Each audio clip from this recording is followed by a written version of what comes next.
యేసుక్రీస్తు సుచరిత్ర కలిగినటువంటి శ్రేష్టమైన నామములో ప్రభు సన్నిధికి చేరి వచ్చిన దేవుని బిడ్డలందరికీ నా హృదయపూర్వకమైన వందనాలు. దేవునికి స్తోత్రములు. హల్లెలూయా, హల్లెలూయా. చక్కని వర్తమానము. మరి పరిశుద్ధ లేఖనాలను చాలా జాగ్రత్తగా గమనించినట్లయితే ప్రభువాక్యము బోధిస్తున్నటువంటి మాటలు మనకు అర్థమవుతాయి. నేనైతే ఉదయకాలమున నేను అనుకున్నాను, ఈరోజైతే ఏ వాక్యము నేను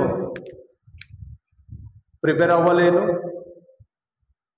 కానీ అయ్యగారు ఉన్నారు కదన్న ధైర్యంతో ఉన్నాను. ఆయనను మందిరానికి వచ్చే సమయంలో చిన్న ప్రార్థన చేసుకుంటే ఈ ఒక మాటలు దేవుడు నాకు చూపించాడు. ఏ రకంగా అంటే, ఈ పరిశుద్ధ లేఖనాలలో మనము చదివినటువంటి ఈ వాక్యము ఇశ్రాయేలీయులు తాము చేయుచున్నటువంటి వెట్టి పనులను బట్టి నిట్టూర్పులు విడుచుచు యెహోవాకు మొరపెట్టుచుండగా, తాను వెట్టి పనులను బట్టి వారు పెట్టిన మొర దేవుని యొద్దకు చేరెను. ఇది శారీరకంగా నలిగిపోతున్నప్పుడు కదా, ఇది శారీరకంగా నలిగిపోతున్నప్పుడు శరీరానికి మోయలేనంతటువంటి భారము, ఈ బరువు ఈ శరీరాన్ని బాధ పెట్టుతున్నప్పుడు ఆ బాధలో మొరపెట్టినటువంటి మొర. ఈ మొర ఏమైందంట? ఎక్కడ చేరింది? దేవుని యొద్దకు చేరెను. కాగా దేవుడు వారి మూలుగును విని అబ్రహాము, ఇస్సాకునకు, యాకోబులతో తాను చేసినటువంటి నిబంధనను జ్ఞాపకము చేసుకొనెను. అయితే నా ప్రియమైన సహోదరి సహోదరులారా, శారీరకంగా ఒక రీతిగా అయితే బాధ లేనటువంటి వారు ఎవరున్నారు?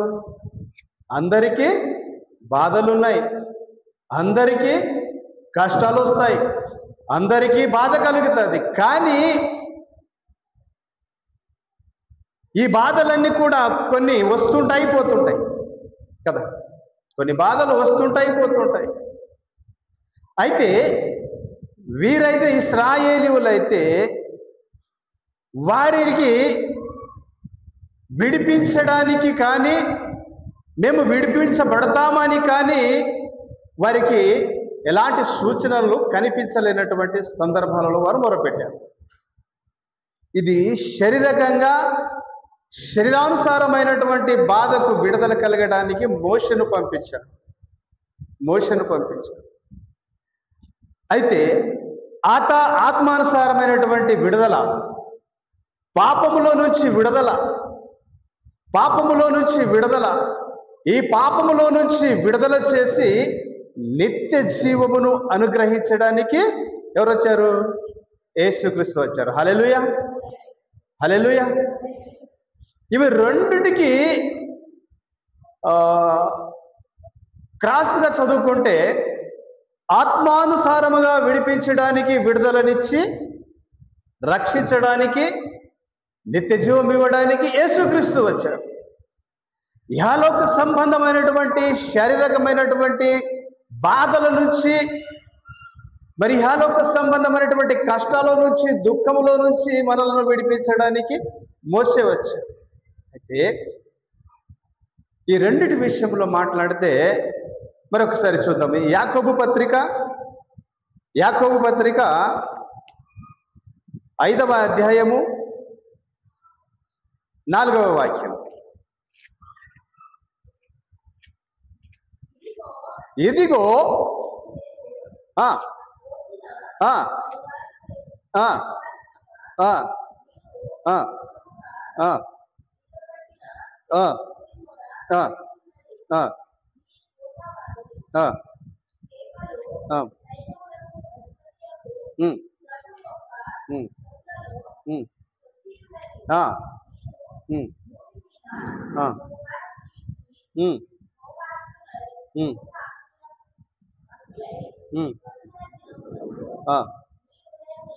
ఆ చాలు.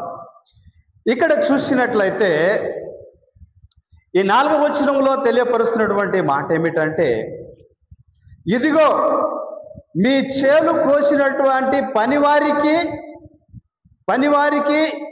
ఇయుడి, పనివారికి ఇయ్యక మీరు మోసముగా బిగపట్టినటువంటి కూలి మొరపెట్టుచున్నది. వారి కోతవారి కేకలు సైన్యములకు అధిపతియగు యెహోవా యొక్క చెవులలో చొచ్చి ఉన్నది. ఇక్కడ వారికి శ్రమ ఎక్కువయింది, బాధలు ఎక్కువయ్యాయి. వారు దేవుని ఆరాధించడానికి వెళుతాము, మమ్మలను పంపించమనగానే వారికి ఏమైంది? అక్కడ శ్రమ ఎక్కువ పెట్టారు, బాధలు ఎక్కువ పెట్టారు. వారి పశువులకు గడ్డి ఇయ్యొద్దు, ఇంకా వారు చేసేదానికంటే వారి మీద ఇంకా శ్రమ ఎక్కువగా పెట్టండి అని చెప్పేసి ఫరో తన యొక్క సైనికులతో తెలియపరిచి వారి మీద వెట్టి చాకిరీ చేయించారు. వెట్టి చాకిరీ చేయించి వారిని బహుగా బాధ పెట్టారు. బాధ పెట్టినప్పుడు ఇక్కడ వారు మొరపెట్టినప్పుడు ఏమైందంట, వారి యొక్క చెవులో వారి యొక్క మొరలు చేరి ఉన్నాయని, అంటే వారి ప్రార్థన చేరి ఉన్నది. వారి ప్రార్థన, వారు పెట్టినటువంటి మొర వారి యెహోవా యొక్క చెవులో చొచ్చినని, దేవుని యొక్క చెవులో చొచ్చినని ఇక్కడ పరిశుద్ధ లేఖనాలు తెలియపరుస్తున్నాయి. నా ప్రియమైన సహోదరి సహోదరుడా, ఇప్పుడు మన విషయానికి వచ్చినట్లయితే, నీకు కలిగినటువంటి శ్రమను బట్టి, నీకు కలుగుతున్నటువంటి వేదనను బట్టి నీవు మొరపెట్టినప్పుడు దేవుడు నీ ప్రార్థన ఆలకిస్తాడు, నీ ప్రార్థనకు జవాబునిస్తాడు. జవాబునిచ్చి ఆ ఇశ్రాయేలీయులను విడిపించినటువంటి దేవుడు నిన్ను నన్ను విడిపిస్తాడు. ఇంకొక వాక్యం చదువుదాం. కీర్తనాల గ్రంథం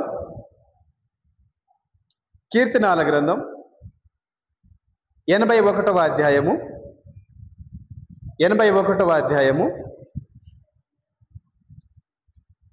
7వ వాక్యం. ఆపత్కాలమందు నీవు మొరపెట్టగా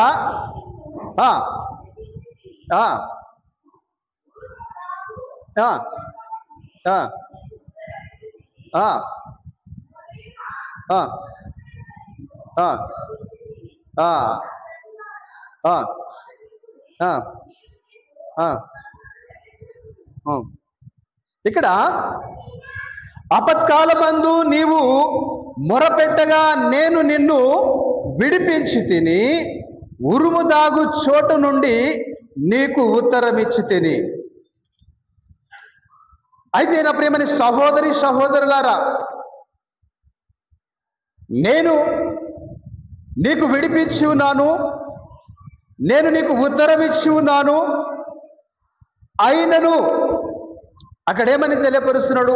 ఉరుము దాగు చోట నుంచి నేను నీకు ఉత్తరం ఇచ్చి ఉన్నాను. ఉత్తరం ఇచ్చిన తర్వాత అక్కడేమైంది?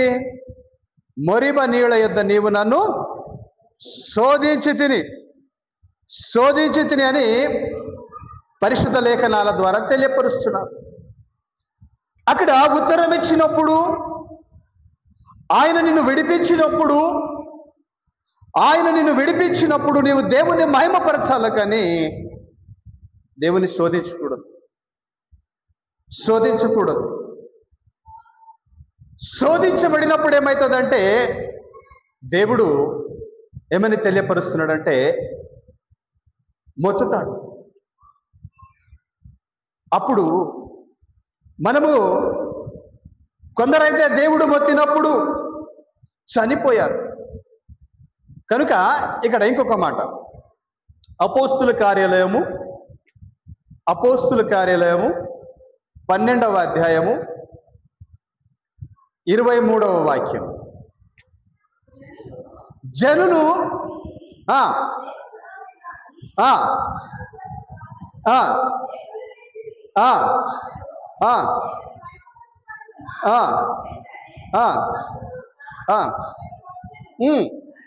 కనుక చూడండి ఇంకా నా 24వ వాక్యం, దేవుని వాక్యము ప్రబలమై వ్యాపించుచుండెను. వ్యాపించుచున్నది అక్కడ పైన వాక్యములో తెలియపరిస్తే, ఒక రాజు తన వస్త్రములను ధరించుకొని సింహాసనము మీద కూర్చుండి దేవుని వాక్యము, దేవుని యొక్క మాటలు తెలియపరచబడుతున్నప్పుడు ఆయన మాట్లాడినటువంటి మాటలకు ఉపన్యాసము చేయగా అది దేవుని స్వరమని గ్రహించలేక అతడు దేవుని మహిమపరచనందున దేవదూత వచ్చి అతన్ని మొత్తగానేమైంది, అతడు పురుగులు పడి చనిపోయాను. అయితే నా ప్రియమైన సహోదరులారా, మనం ప్రార్థిస్తున్నావు, దేవునికి మొరపెడుతున్నావు. దేవునికి మొరపెడినప్పుడు దేవుడు నిన్ను విడిపించినప్పుడు, నిన్ను పోషించినప్పుడు, నీకు స్థిరముగా దేవుడు స్థిరత్వము కలగచేసి సమాధానము కలగచేసినప్పుడు దేవుని నువ్వు మహిమపరచాలి. ఇశ్రాయేలీయుల విషయంలో అయితే కలిగినటువంటి శ్రమలను బట్టి వారు మొరపెట్టగా ఆ మొరను అతను విని వారికి విడిపించినప్పుడు అనేక మార్లు మనం చూస్తాము సణుగుడే. వారి యొక్క సణుగులు దేవుని యొక్క చెవులో చొచ్చనని ఉంటుంది. వారు సణగడము కూడా వింటున్నాడు, ప్రార్థన కూడా వింటున్నాడు, సణుగుడు వినినప్పుడు మోషతో తెలియపరుస్తున్నాడు, నువ్వు వెళ్ళి వారి సణుగులను ఆపమని తెలియపరుస్తున్నాడు. అయితే ఈరోజు దేవుని మహాకృపను బట్టి మనం ఈ స్థితిలో ఉన్నాము అంటే అది కేవలము దేవుని కృప. మనం చూస్తాం నా ప్రియమైన సహోదరులారా, వారు సణిగినప్పుడల్లా మాంసం ఇచ్చాడు, వారు సణిగినప్పుడల్లా వారికి ఆహారం ఇచ్చాడు కదా, ఆహారం ఇచ్చాడు. వారు ఐగుప్తులో నుంచి బయలుదేరినది మొదలుకొని కానాను పొలిమేరలో చేరేంత వరకు మన్నా తిన్నారు. వారికి అన్నం వండుకోవాలనేటటువంటి శ్రమ లేకుండా, వారికి అన్నము వండేటటువంటి శ్రమ లేదు. మధ్యాహ్నానికి ఏముండదాం, సాయంత్రానికి ఏముండదాం అనేటటువంటి ఆలోచన లేకుండా వారికి రాత్రిని పగలు అనుదినము వారికి ఆహారమునిచ్చు దేవుడు పోషించినప్పుడు కూడా ఏమంటున్నారు, మోసే ఆ ఐగుప్తులో మనం చచ్చిపోతే మనలను పాతి పెట్టడానికి, సమాధులు చేయడానికి స్థలము లేదని ఈ అరణ్యంలోనికి తీసుకొచ్చావని దేవుని మీదను మరి మోసే మీదను సణగడం ప్రారంభించాడు, గునగడం ప్రారంభించాడు.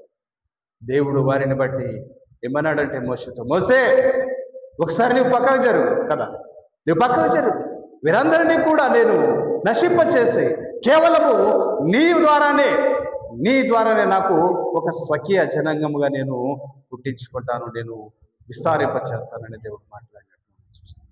అయితే నా ప్రియమైన సహోదరులారా, మోసే విషయంలో ఇలాగ వస్తే నూతన నిబంధనలో ఏమంటున్నాడంటే, అదే ఐగుప్తులో యోసేపుకు ప్రత్యక్షమై తెలియపరిచినటువంటి మాటను బట్టి మనం ముందుకు వెళదాం ఒకసారి. మత్తయి సువార్త రెండవ అధ్యాయము 19వ వాక్యం. హేరోదు చనిపోయిన తర్వాత చూడండి, ఒక్క నిమిషం. మొదట చదివినటువంటి వాక్య భాగములో ఐగుప్తులో ఫరో చనిపోయిన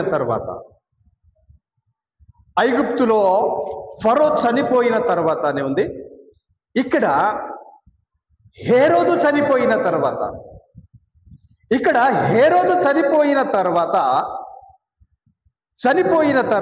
ఇదిగో ప్రభువు దూత ఐగుప్తులో ప్రత్యక్షమయ్యారు. ఎవరికి? యోసేపు. గమనించాలి, వాక్యం చాలా జాగ్రత్తగా గమనించాలి కదా. అక్కడనేమో ఫరో యొక్క చనిపోయిన తర్వాత వాళ్ళు మొరపెట్టడం ప్రారంభించారు. వారు మొరపెట్టిన తర్వాత దేవుడు విన్నాడు. ఇక్కడైతే కనాను దేశములో దేవుడు వచ్చినటువంటి తన ప్రజలను విడిపించడానికి దేవుడు వచ్చినటువంటి దేశములో యేసుక్రీస్తు భూమి మీద జన్మించినప్పుడు ఇక్కడ హేరోదు చనిపోయిన తర్వాత ఐగుప్తు దేశంలో యోసేపుకు ప్రత్యక్షమయ్యాడు. చెప్పండి, చదవండి.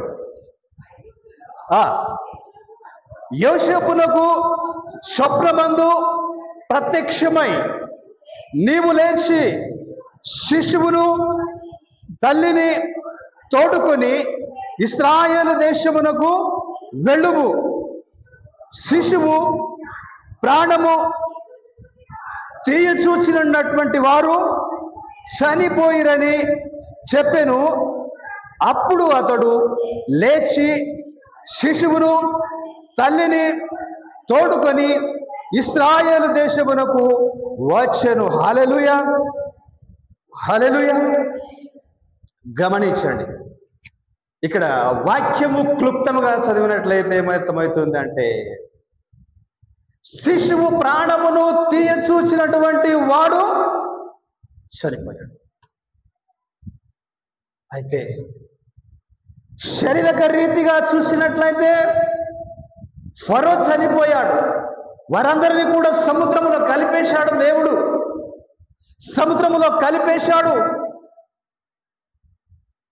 శారీరకంగా బాధ పెట్టేటటువంటి ఫరోను చంపేశాడు. ఇక్కడ ఇతను కూడా శారీరకంగా క్రైస్తవ్యాన్ని, క్రీస్తునే, లోకరక్షకుణ్ణే హతమార్చాలని అనేక మంది 2 సంవత్సరముల వయసు కలిగినటువంటి మగపిల్లలందరినీ చంపేశాడు. అలాంటి దుర్మార్గుడు ఆ శిశువు యొక్క ప్రాణమును తీయచూచినటువంటి వాడు చనిపోయాడు అని స్వప్నమందు దేవుడు ప్రత్యక్షమై యోసేపుతో తెలియపరిచాడు. ఈరోజు మన ఆత్మీయ విషయంలో శారీరకంగా బాధ పెట్టేవారు, శారీరకంగా నిన్ను చిత్రహింసలు పెడుతున్నటువంటి వారు, నిన్ను సూటిపోటి మాటలతో నిన్ను బాధ పెట్టేవారు, నిన్ను నాశనము చేయాలని కంకణము కట్టుకున్నటువంటి వారి విషయంలో దేవుడు మాట్లాడుతున్నారు. వారందరూ కూడా చచ్చిపోయారు. అంటే వారు నీ మీద తిరగబడకుండా, నీకు విరోధముగా లేవకుండా వారిని అణిచేసి దేవుడు నీకు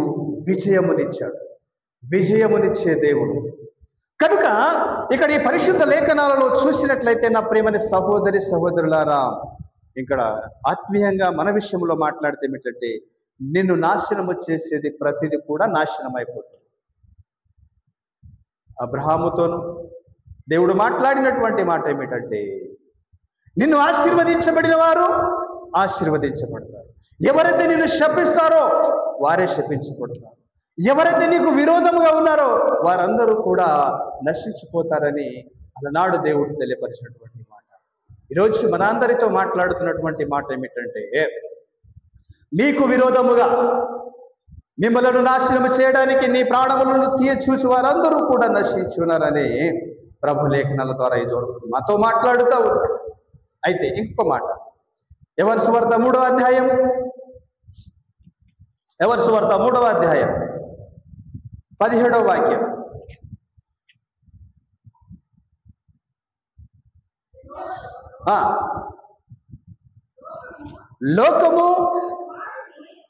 లోకము తన కుమారుని ద్వారా రక్షణ పొందుటకే గాని లోకమునకు తీర్పు తీర్చుటకు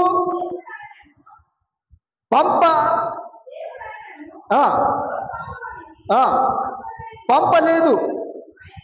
ఆయన యందు విశ్వాసముంచు వానికి తీర్పు తీర్చబడదు. విశ్వసింపని వాడు దేవుని అద్వితీయ కుమారుని నామమందు విశ్వాసముంచలేదు కనుక వానికి ఇంతకు మునుపే తీర్పు తీర్చబడెను. చూడండి, మోసే పంపబడ్డాడు. కష్టాల నుంచి, ఇనుప కొలిమిలో నుంచి తాత్కాలిక విడుదల, ఉపశమనం తాత్కాలికమైనది. ఇంకా మీకు ఉదాహరణగా మీకు అర్థం అందరికీ అర్థమవుతుంది, కానీ మీకు ఇంకా సులువుగా అర్థం అవ్వాలంటే, ఒక మనిషి బాధపడుతున్నాడు అనుకోండి, తన సహోదరుడు కానీ, తన సహోదరి కానీ, తన రక్త సంబంధికుల్లో ఎవరికైనా జ్వరము కానీ, బహు పీడిత జ్వరము కానీ అతన్ని పీడించినప్పుడు, లేకపోతే శోధించబడి అనేక కష్టాల్లో ఉన్నప్పుడు ఆత్మీయులందరూ వెళ్ళేమంటారు, ఏం కాదు, మేమున్నాం కదా, ధైర్యంగా ఉండు, ఎందుకు భయపడుతున్నావు, ఏం చింతిస్తున్నావా నువ్వు, ఏ చింతపడక, మేమున్నాం కదా, మేమున్నాం భయపడకని చెప్పేసి ధైర్యం చెప్తారు. కానీ ఆ ధైర్యం ఎంతసేపు ఉంటుంది వాళ్ళ దగ్గర కదా, అర్థమవుతుంది నా మాట, ఎంతసేపు ఉంటుంది వాళ్ళ దగ్గర ఆ ధైర్యము? మీరు ఆడినటువంటి మాటలు, మీరిచ్చే ధైర్యం ఎంతవరకు? కాసేపటి వరకు. ఆ తర్వాత తన బాధ తనకే తెలుస్తుంది. ఎందుకంటే ఆయన భరిస్తున్నాడు కాబట్టి ఆ బాధ తెలుసు. కనుక ఈ లోక సంబంధమైనటువంటి బాధల నుంచి విడిపించడానికి వచ్చినటువంటి మోసే విడిపించాడు, నడిపించగలిగాడు. కానీ నడిపించినది ఇహలోక సంబంధమైనది. కానీ దేవుని కుమారుడు, ప్రభు అయినటువంటి యేసుక్రీస్తు లోక రక్షకుడు భూమి మీదకి పంపించబడినది దేనికి అంటే, నశించిపోతున్నటువంటి దానిని వెదికి రక్షించడానికి వచ్చాడు. వెదికి రక్షించడానికి వచ్చినటువంటి ఆ యొక్క ప్రభు విషయములు ఇక్కడ దేవుడే మాట్లాడుతున్నటువంటి మాటలు ఏమిటంటే, ఏమంటున్నాడు అక్కడ, లోకమును తన కుమారుని ద్వారా రక్షణ పొందుటకే కానీ లోకమునకు తీర్పు తీర్చుటకు దేవుడు ఆయనను లోకములోనికి పంపలేదు. చూడండి కదా, ఎందుకు పంపించాడు ఆయనని?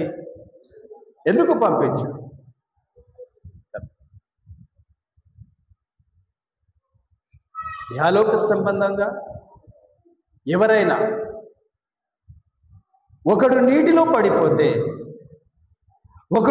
పడిపోతే ప్రాణముతో కొట్టుమిట్టాడుతూ నన్ను రక్షించండి అని కేకలు వేసినప్పుడు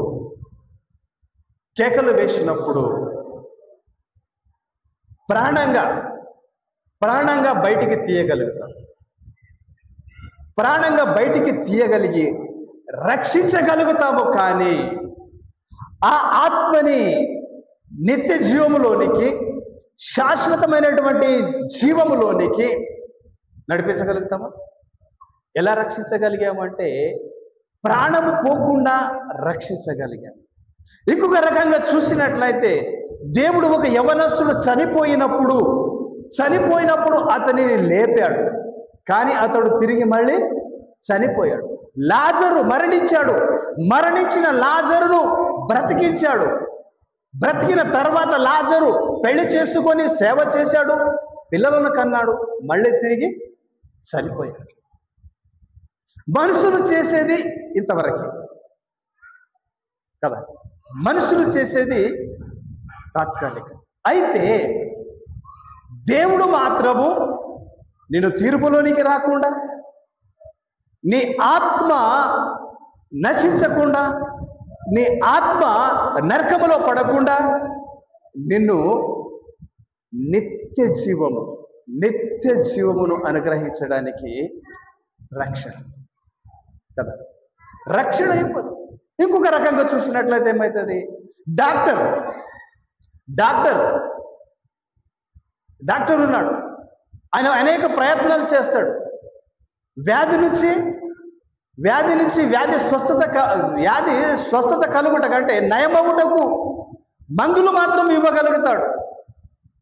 వ్యాధి స్వస్థత కలుగుటకు మందులు ఇవ్వగలుగుతాడు, ట్రీట్మెంట్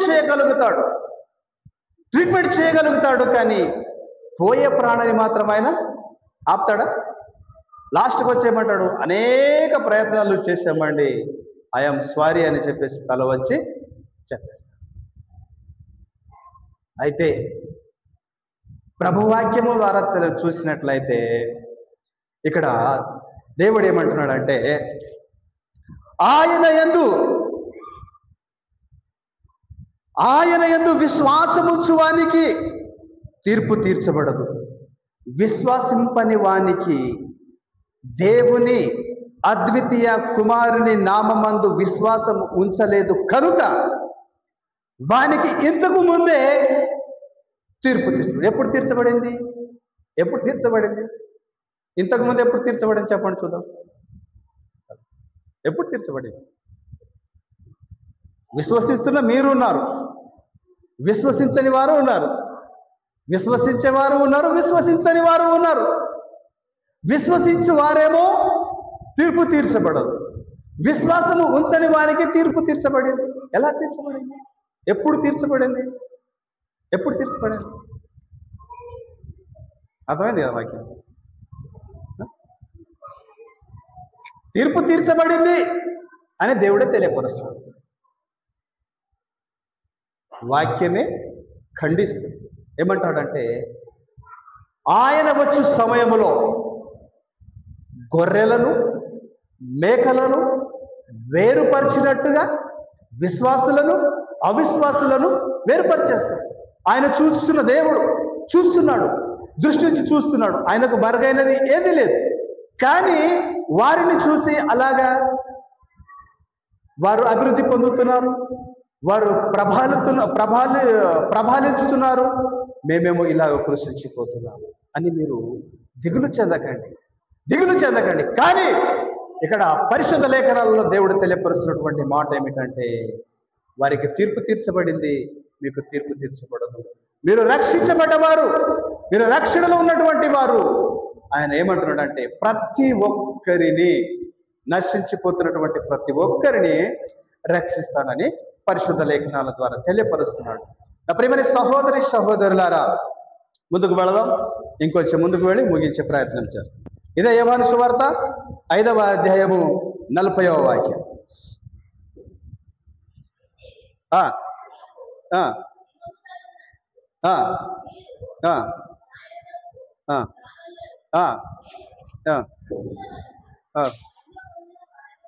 కాను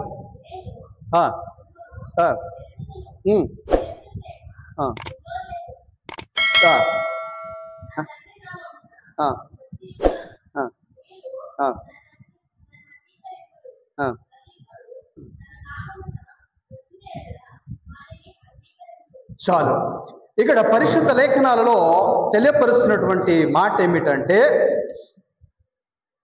నేను అయితే మీకు జీవము కలుగునట్లు మీరు నా యొద్దకు రానొల్లరు. నేను మనుషుల వలన మహిమ పొందు వాడను కాను. నేను మిమ్ములను ఎరుగుదును. దేవుని ప్రేమ మీలో లేదు. అయితే నా ప్రియమైన సహోదరి సహోదరులారా, ఇరుకు ద్వారాన ప్రవేశించుడి అని ప్రభు లేఖనాల ద్వారా తెలియపరుస్తాము. ఇరుక్కు మార్గమున ప్రవేశించండి. ఎందుకంటే ఈ రోజులలో కూడా ఒక పాఠశాలలో కానీ అనేకమైనటువంటి శాసనాలు పెట్టి స్ట్రిక్ట్గా వారిని ఒక క్రమ పద్ధతిలో పెట్టాలని చూసినప్పుడు అదేమైందంటే అది చాలా స్ట్రిక్ట్ అది. ఆ యొక్క దానికి లోబడి కట్టుబడినటువంటి వారే దాంట్లోకి వెళతారు. ఒకవేళ వారు పెట్టినటువంటి రూల్స్ నచ్చిన వాళ్ళే దాంట్లో చేరుతారు. నచ్చని వాళ్ళు ఏం చేస్తారు? దాంట్లో చేరరు. అయితే ప్రభు యొక్క శాసనములు, ప్రభు ఇచ్చినటువంటి ఆజ్ఞలను అనుసరించి నడుచుకోవడానికి ఇష్టపడి మీరందరూ కూడా ప్రమాణపూర్వకముగా బాప్తిసము తీసుకొని ఆత్మీయ విషయంలో మీరు రక్షణ పొంది ఉన్నారు. అయినను లోకస్తులలాగా కాదు. అయితే ఇక్కడ ఏమంటున్నాడంటే, కొందరితో మాట్లాడుతున్నటువంటి మాట, మనందరితో మాట్లాడుతున్నటువంటి మాట ఏమిటంటే, మీకు జీవము కలుగునట్లుగా మీరు నా యొద్దకు రారు. ఎక్కడికి వెళ్తారు మరి? ఎక్కడికి? కష్టం వస్తేనేమో దేవుడా నన్ను విడిపించు, నాకు కలిగినటువంటి వ్యాధిలో నుంచి నన్ను స్వస్థపరచు, ప్రభువా వివాహమై ఇన్ని సంవత్సరాలు అయింది, గర్భఫలము లేదు, నేనే ప్రయత్నము చేసినా నా ప్రయత్నాలన్నీ విఫలమైపోతున్నాయి, నా బిడ్డలు నా మాట వినడం లేదు. ఇవన్నీ కూడా సంభవించినప్పుడు దేవునికి మొరపెడతారు. కానీ మీరు తాత్కాలికమైనటువంటి ఇహలోక సంబంధమైనటువంటి సుఖభోగముల నిమిత్తమే ప్రార్థన చేస్తున్నారు. కానీ మీకు నిత్యమైనటువంటి జీవము కలుగునట్లుగా మీరు మనస్ఫూర్తిగా నా యొద్దకు మీరు రావడం లేదు. మనస్ఫూర్తిగా మీరు నా యొద్దకు రావడం లేదు. వస్తున్నారు కానీ నా యొద్దకు మీరు మనస్ఫూర్తిగా ఆత్మ సంబంధంగా మీరు రావడం లేదని పరిశుద్ధ లేఖనాల ద్వారా దేవుడు మాట్లాడుతూ ఉన్నాడు. లేఖనాలు మీ యందు అయితే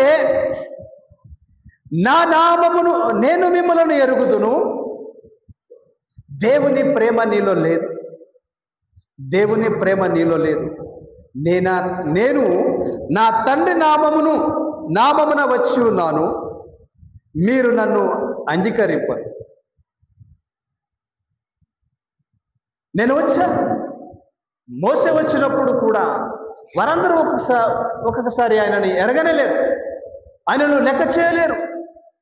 ఈ రోజుల్లో కూడా ప్రభు భూమి మీద జన్మించేటప్పటికీ ఆయన వచ్చి 2000 సంవత్సరాలు ఈ 2000 సంవత్సరాలు అవుతున్నప్పటికీ ఇంకా ఆయన లోకరక్షకుడు కాదు అని వాదించేవాళ్ళు ఉన్నారు, వాదిస్తూ ఉన్నారు. అయితే నా ప్రియమైన సహోదరులారా, ఇక పరిశుద్ధ లేఖనాలలో చూసినట్లయితే నా నిమిత్తము అభ్యంతరపడువాడు నాశనమైపోతాడు. నా నిమిత్తము అభ్యంతరపడనివాడు ధన్యుడు కదా. నా నిమిత్తము అభ్యంతరపడువాడు అభ్యంతరపడువాడు నశించిపోతాడు. నా నిమిత్తము అభ్యంతరపడనటువంటి వాడు ధన్యుడని పరిశుద్ధ లేఖనాల ద్వారా ఆయన వచ్చాడు ఈ లోకంలోని. వచ్చినటువంటి అతడు ఏమంటున్నాడంటే, మీకు నిత్య జీవము కలుగునట్లుగా మీరు నా యొద్దకు రానున్నారు, కానీ నేను కానీ ఆయన ఏమంటున్నాడంటే, మరొకసారి చేద్దాం ఇక్కడ 6వ అధ్యాయము, అదే 6వ అధ్యాయము 27, 27 వచనం. క్షయమైన ఆహారము కొరకు కష్టపడకుడి, కానీ నిత్య జీవము కలుగచేయు అక్షయమైన ఆహారము కొరకే కష్టపడుడి. మనుష్య కుమారుడు దానిని మీకు ఇచ్చును. ఎందుకై తండ్రి అయిన దేవుడు ఆయనకు ముద్ర వేసి ఉన్నాడని చెప్పాను. హల్లెలూయా. చూడండి, క్షయమైపోయేటటువంటి ఆహారం అలనాడు ఇశ్రాయేలీయులకు దేవుడు మన్నా ఇచ్చాడు, మాంసము ఇచ్చాడు. మన్నా తిన్నటువంటి వారు మరణించారు. అది క్షయమైపోయేటటువంటి ఆహారం. కానీ అక్షయమైనటువంటి ఆహారము కొరకు కష్టపడండి. మనిషి కుమారుడు దానిని మీకు ఇచ్చాను. ఏమిచ్చాడు మీకు? క్షయమైనది కాదు, అక్షయమైనది కాదు కదా. అక్షయమైనదా? క్షయమైనది. అక్షయమైనది అంటే నశింపని ఆహారం. ఏ విధంగా ఇచ్చాడు మీకు? వాక్యం కదా. ప్రభువు తెలియపరిచాడు. ఏమన్నాడు ఆయన? అపవాది వచ్చి నీవు బ్రతుకున్నట్లుగా ఈ రాళ్లను రొట్టెలుగా మార్చుకొని తినమని తెలియపరిచినప్పుడు అప్పుడు ప్రభువు తెలియపరిచాడు, మనుష్యుడు రొట్టె వలన కాదు, కానీ దేవుని నోట నుండి వచ్చు ప్రతి మాట వలన జీవించును. మరి ఆహారము అంటే ఏది? అక్షయమైనటువంటి ఆహారం ఏది? దేవుని మాటలు విని, నా మాట విను ప్రతివాడును బ్రతుకుతాడు, జీవిస్తాడు. నా ప్రియమైన సహోదరులారా, 35వ వాక్యం ఏముంది? 35. అందుకు యేసు వారితో ఇట్లా, నేను జీవాహారమును నేనే, నా యొద్దకు వచ్చువాడు ఏమాత్రమును ఆకలిగొనడు, నా యందు విశ్వాసము ఉంచువాడు ఎన్నడును దప్పిగొనడు. చూడండి,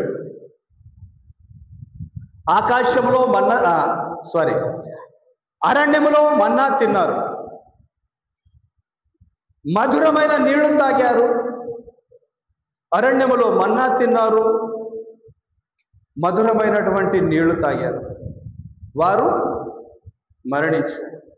ఎలా మరణించారు నా ప్రియమైన సహోదరులారంటే, వారు దేవుని విషయంలో సడుగుచు అభ్యంతరపడుచు 40 సంవత్సరములు అరణ్యములో ఉన్నప్పుడు దేవునికి కోపము తెప్పించారు.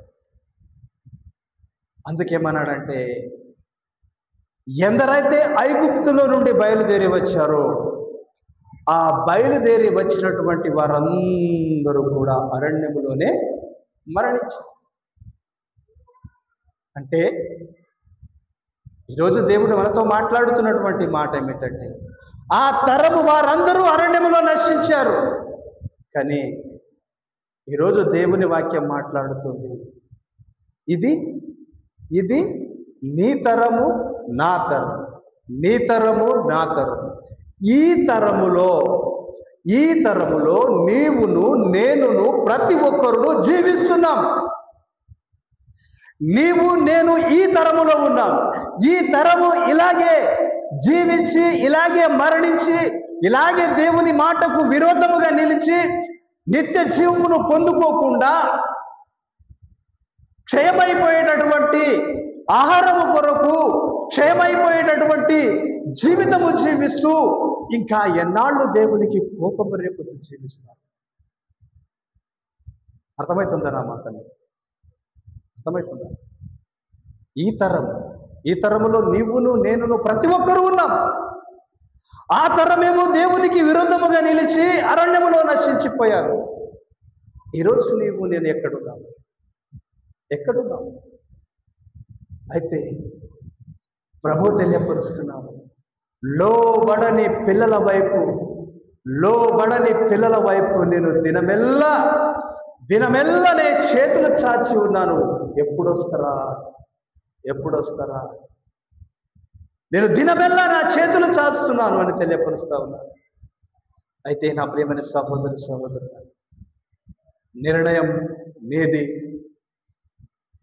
నిత్య జీవము అనుగ్రహించేది దేవుని వశమై ఉన్నది. అయితే నా ప్రియమైన సహోదరుడా, సహోదరి, ఇంకేమంటాడంటే చివరిగా చదివి ముగిస్తాం. యోహాను సువార్త 10వ అధ్యాయం 10వ వచనం చూడండి.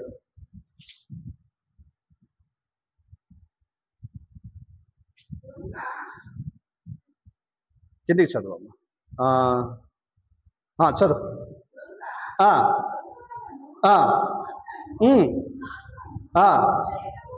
వచ్చును కానీ మరి దేనికి రాడు? గొర్రెలకు జీవము కలుగునట్లుగు అది సమృద్ధిగా కలుగుటకు నేను వచ్చిందనని మీతో. ఎవరితో? చదువు మంచి చదువు. మీతో నిశ్చయముగా అంటే ఖచ్చితముగా, ఎలాంటి తిరుగులేదు, మాటలో మార్పు లేదు, మాటలో ఎలాంటి ఇది లేదు. ఏమంటున్నాడు? గొర్రెలకు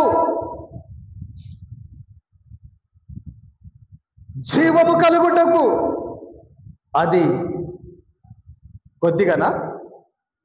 సమృద్ధిగా. హల్లెలూయా.